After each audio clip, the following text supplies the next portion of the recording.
Yo nací en una pequeña familia en Osorno, constituido humana, actualmente por mi sobrino también y la Jacinta, que es nuestra mascota. Entonces, ese es mi núcleo familiar. A mi papá biológico yo no lo conozco, pero sí al papá de mi hermana, que si bien no vive con nosotros, ha tenido un contacto más cercano, y en él también reconozco la figura paterna. Así que ese es el núcleo familiar y mi entorno directo allá en Osorno. Y ahí mi hermana hace su primera comunión y a mí me genera envidia el que fuera tan bonito todo, que el rito era algo distinto. Entonces yo con envidia le digo a mi mamá, yo quiero hacer lo mismo. Y mi mamá me dice, bueno, acá cerca de la parroquia está cerca de la casa está la parroquia de Santa Rosa, así que anda ahí. Y eso fue a los 8 años y llegué ahí y hasta la fecha no hay salida. Me encontré con una comunidad que compuesta mayoritariamente de mujeres, y de mujeres, podríamos decir choras, porque son estas mujeres que no necesitan del sacerdote para que la comunidad avance, sino que sacaron adelante con el tesón de ellas lo que es la construcción de nuestro templo parroquial, que fue un gran proyecto que nos embarcó durante muchos años.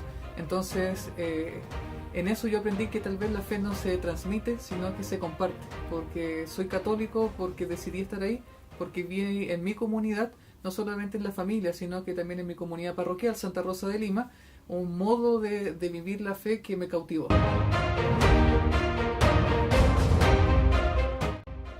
Creo que es un proceso largo, no tengo en este momento un hito para decir esto fue lo que desencadenó que decidiera ser cristiano y después hacer mi confirmación y todos los sacramentos, sino que fue un ir descubriendo poco a poco, donde se me vienen a la cabeza rostros. Estoy pensando en Ana Vaz, en Irene Chodín, en Lidia Arauz, estoy pensando en la señora Marujita, estoy pensando en muchas personas allá en mi parroquia que trabajando junto con...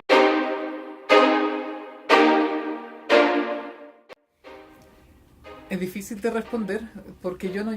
A ver, para poder decir fuera Barro se vivió un proceso, no fue una rabieta, algo instantáneo. A Barro le dimos muchas oportunidades, fue un proceso. De hecho, cuando va con él de unos 15 minutos, donde no fue capaz en esos 15 minutos de responder la pregunta, sino que la Virgen María, que nos vamos a ir conociendo, puros pajaritos en la cabeza.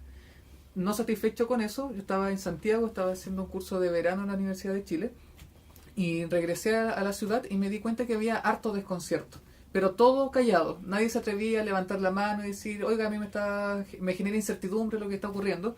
Entonces me di cuenta que ese resquemor había que canalizarlo, por lo que busqué a la gente que estaba más escandalizada y mandamos correos electrónicos a los obispos. Y los obispos nos contestaron con que teníamos que respetar la decisión del Papa, que las decisiones del Papa no se cuestionan, que había que agotar las conductas, o sea, agotar los canales institucionales, que el derecho canónico, mucha ley, pero poco evangelio. Entonces, como en lo privado no nos respondieron, dijimos, bueno, en lo público nos van a tener que responder, y en lo público se empezó a generar un escándalo, no porque la comunidad haya decidido generar un escándalo, sino porque simplemente los obispos decidieron ponerse la soga al cuello. Esa fue mi primera motivación, y al poco andar empecé a comprender y a conocer la magnitud de los abusos dentro de la iglesia, que era una realidad que yo no había imaginado y que fue lo que explotó el 21 de marzo cuando Barros asume en Osorno. Y esa realidad que fue imprevista para mí, con una magnitud tan grande, fue lo que finalmente igual me terminó cautivando y comprometiendo a decir, por más que Barros se haya impuesto en Osorno, por el testimonio que tenemos que dar para con las víctimas, no es posible su permanencia en Osorno. Se conjugan varios elementos. Mi formación en mi parroquia fue bastante sui generis, no fue una catequesis tradicional. Más bien era con las propias mujeres de la comunidad que me transmitieron este sentido de decir lo prioritario aquí no es el párroco, sino que es la comunidad. Uno conoce a Dios a través de la comunidad, porque Dios es relación. No se trata del rito por el rito, y eso me lo enseñaron ya en la catequesis. Después, en mi confirmación, donde, claro, habían religiosas, pero también mi catequista era un juez de Osorno, entonces con él tuve la oportunidad de comprender lo que significaba tratar de ser cristiano más allá de ser curita, digamos. O sea, cómo lo hace un juez para ser cristiano a la hora de resolver un conflicto particular. Y también esto se suma el consejo y la compañía que me dio Padre Pedro Kliegel, que es intelectualmente una de las mentes más brillantes que he conocido, que me transmitió el interés intelectual por comprender un poco más la fe, porque una fe que no es razonable simplemente no es creíble. Y yo creo que ese es el gran problema que hoy día nos estamos enfrentando. O sea, al ser la fe hoy día resumida solamente como un espectro ritualista, donde solamente se trata de rezar cuántos ángeles hay y de milagros, hemos perdido el sentido razonable, aquello que dota de cohesión a la comunidad, para poder dar tal vez no una respuesta, pero sí un acercamiento a los grandes problemas de hoy día. Nos quedamos empantanados en un ritualismo que nos alejó de la realidad, y eso hay que revertirlo. Me aportó tres cosas principalmente. Primero, ordenar la cabeza, porque los estudios de derecho obligan a cierta rigurosidad de partir de lo general a lo particular, que no quede, que sea un argumento circular, y eso se vio muy blindado además con la sociedad de debate de la Universidad de Chile, que me permitió aprender a escribir bien, a pensar mejor, porque a decir verdad mi cabeza era un enredo. Entonces me sirvió para transmitir un mensaje de manera más limpia, más clara.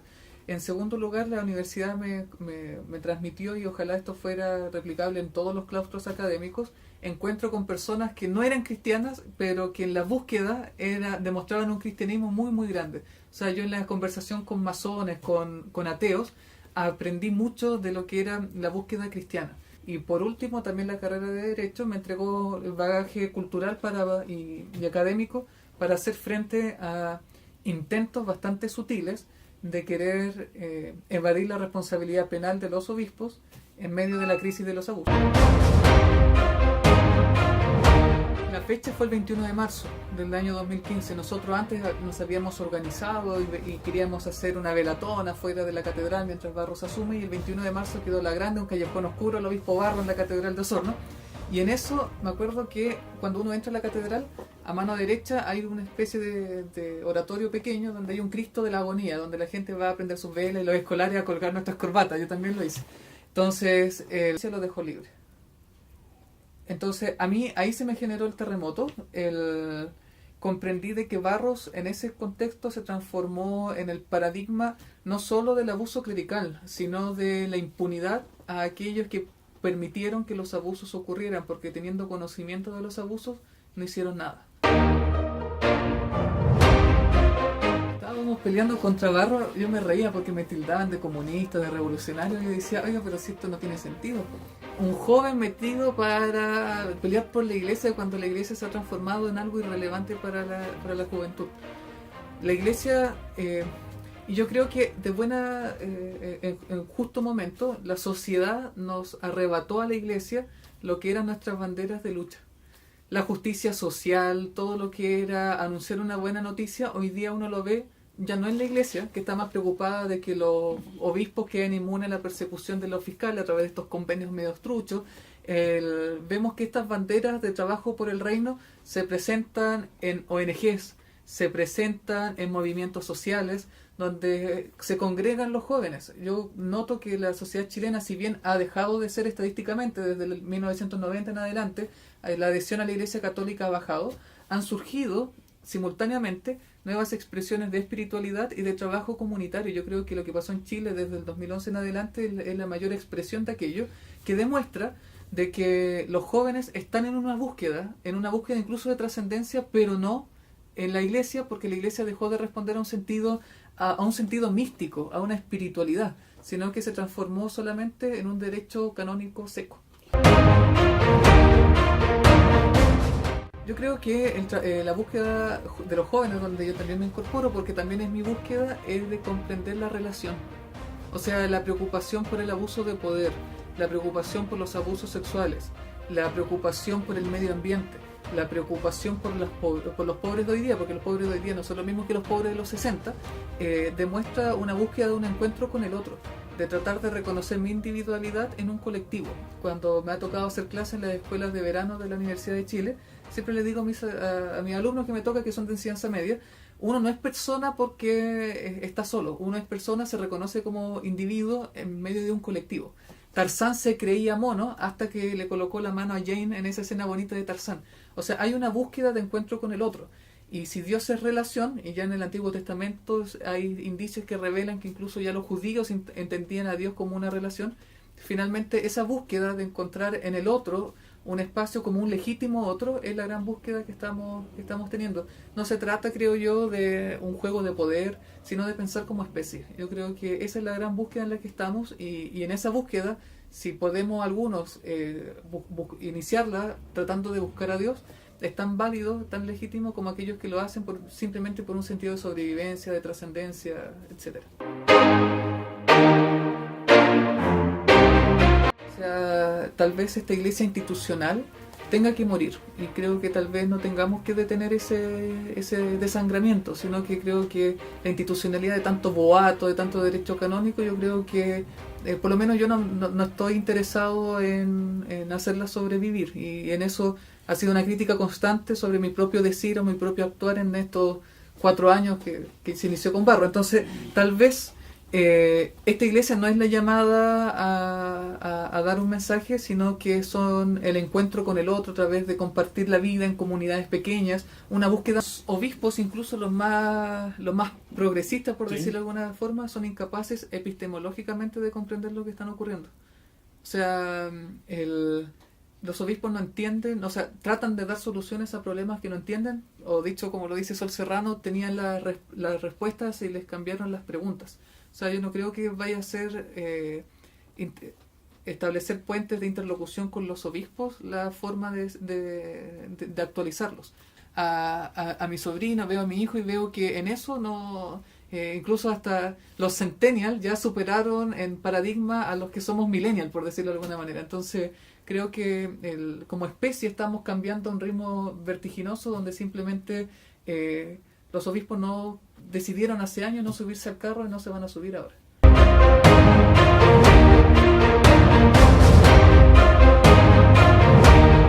Yo creo que hay un cisma práctico, yo creo que el gran miedo es evidenciarlo. O sea, cuando tienes obispos que dicen la condena a los homosexuales, a los anticonceptivos, que es una discusión decimonónica, o sea que en Europa esto ya no es tema, pero en nuestros países más tercermundistas sí. Pues entonces yo creo que cuando los obispos dicen eso, pero la feligresía camina en otro lado, simplemente hay un cisma práctico que de a poco hay que empezar a asumirlo. O sea, nos bastan aquí intentos progresistas o aparentemente progresistas para revertir la estructura de poder dentro de un paquete que se ve más bonito.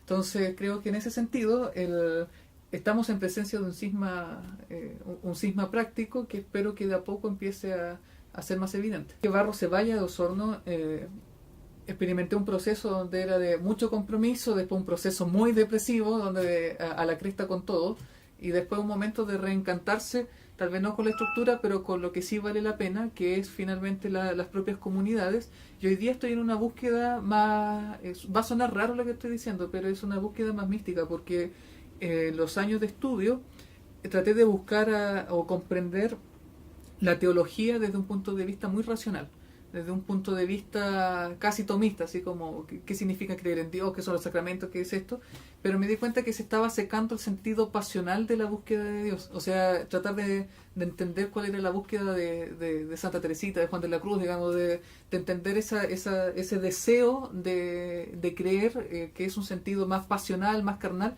es algo que estoy tratando de descubrir. Y es algo que todavía no lo encuentro. Entonces es algo que estoy tratando de no perder la fe a través de reencantarme con este sentido más pasional, que en ese sentido mi pololeo ha servido como una muy buena clase de teología, porque esto lo voy a contar en el sínodo. Estábamos en el grupo y estábamos discutiendo sobre los grandes problemas del derecho canónico, etcétera, y habían 2 señoras que nunca hablaron. Entonces el moderador le dice, bueno, ¿y usted qué tiene que decir? Entonces la señora le dice, mire, yo la verdad no entiendo lo que están discutiendo. Yo no tengo en ese sentido nada que aportar, pero lo que yo sí tengo claro, dijo la señora, es que para hablar con Dios tengo mi casa, pero para estar con Él tengo el templo.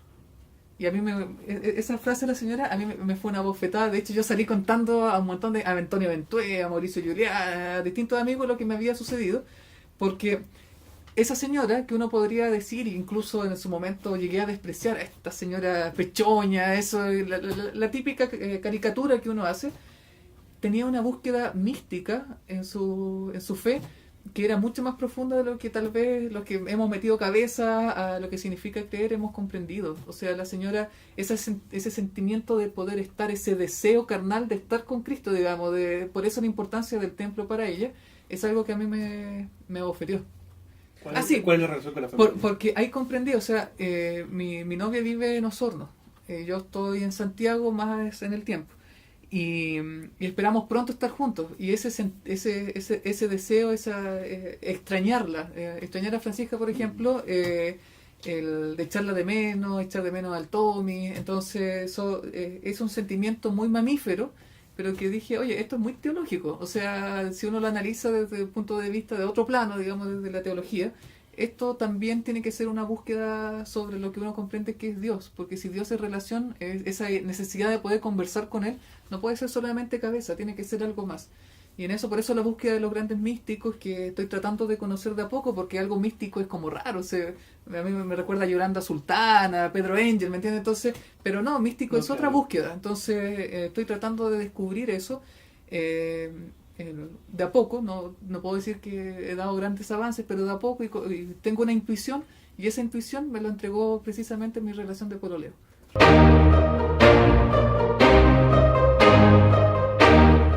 Bueno, conocí a Francisca en una protesta contra Barros, no todo fue malo allá en Osorno, así que nos conocimos protestando, y en eso el 28 de noviembre del 2015, que era el día de la Teletón, Juan Carlos Cruz fue a Osorno, era la segunda visita de Juan Carlos. Entonces estábamos afuera de la catedral, y de repente yo me encuentro con un niñito, unos 7, 8 años, que estaba perdido. Entonces yo converso con él, y de repente llega su mamá buscándolo desesperada, y era la Fran. Así que así nos conocimos.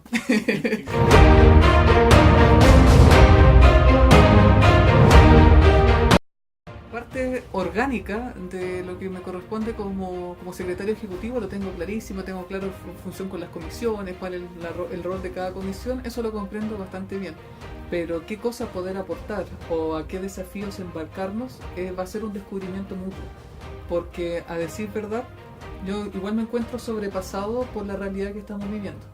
O sea, lo que estamos viviendo actualmente es como el ocaso de los ídolos, de ver a un Renato Poblete, con quien tengo fotos incluso, porque quería conocer la sociedad, nos quiere decir. Creo que hay una búsqueda trascendental en la sociedad, afuera, en los movimientos sociales, en los desafíos actuales, que como iglesia tenemos que tener una retroalimentación, un feedback desde ellos. Y en segundo lugar, un silencio activo para entender más o menos hacia dónde desde la fe poder avanzar, porque se repite hoy día como loro que el gran problema es que hemos perdido a Cristo del centro. El Papa de hecho lo dice también, que la iglesia chilena perdió a Cristo, hay que poner a Cristo ahora en el centro nuevamente. Pero yo, a decir verdad, tengo dudas si que poner a Cristo en el centro se corresponde también con la espiritualidad de Jesús contenido en los evangelios. Porque no el que diga Señor, Señor va a ser el que entrará, dice la Escritura, sino el que trabaja por su reino. Jesús no vino a decirnos pónganme a mí en el centro. Él puso en el centro el reino, el trabajo por el reino. Y la pregunta es, bueno, y en todo esto lo que estamos haciendo, ¿por qué lo estamos haciendo? ¿Lo estamos haciendo para seguir repitiendo Señor, Señor y salvar una estructura decadente? ¿O vamos a ponernos a trabajar al servicio del reino? Y si es trabajar por el servicio del reino, ¿cuáles son los desafíos del reino hoy día? Y eso es hace unos días atrás, a propósito de tu pregunta sobre los obispos, escuché una homilía de un viejo que tiene como 90 años, Juan Luis Isern. Me convidó de la preparación de su homilía, pero el viejo cambió lo que me había compartido. Y Juan, en la misa de los 20 años de Silva Enrique, empezó a hablar de quiénes van a ser los propietarios de la inteligencia artificial. Yo quedé plop, o sea, algo que no suele ser un tema frecuente ni siquiera para nosotros los jóvenes. Un viejo de 90 años que ha tratado de irse actualizando, ir comprendiendo cuáles son los desafíos del reino aquí y ahora, en cada momento, nos planteó ese gran desafío. Entonces yo creo que tal vez con esa misma disposición, más que con las respuestas, sino que con un mecanismo propio para saber cómo interrogarnos, cómo cuestionarnos en este aquí y ahora, es lo que tenemos que empezar a descubrir en conjunto. Y en eso, el trabajo de la red, el trabajo sinodal, yo creo que nos va a dar muchas luces. Lo que se hizo en enero de este año fue un primer paso de un gran proceso que es histórico y que no solo puede generar consecuencias institucionales, sino que puede cambiar vidas.